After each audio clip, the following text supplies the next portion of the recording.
Saviez-vous que la Guadeloupe et la Martinique sont des coffres à trésors d'histoires diverses? Allons explorer ça ensemble. Des premiers Arawaks en 300 après JC aux Kalinagos résistant au IXe siècle, ces îles ont d'abord été un refuge pour de riches cultures indigènes qui pour la plupart ont été malheureusement exterminées à l'arrivée des colons.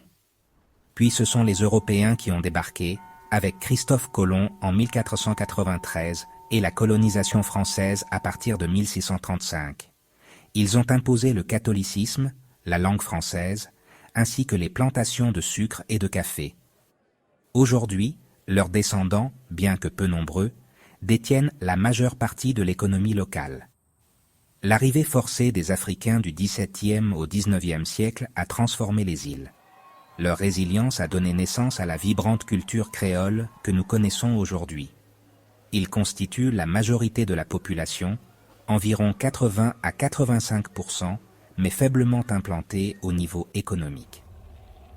Après 1848, les Indiens du Tamil Nadu ont ajouté leurs propres épices, au sens propre comme au figuré. Des délices culinaires aux pratiques culturelles, ils représentent aujourd'hui 10 à 15% de la communauté.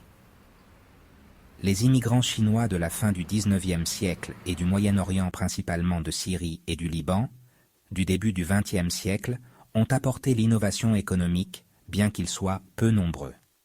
Enfin, nos voisins caribéens, comme les Haïtiens, continuent de tisser des liens régionaux forts.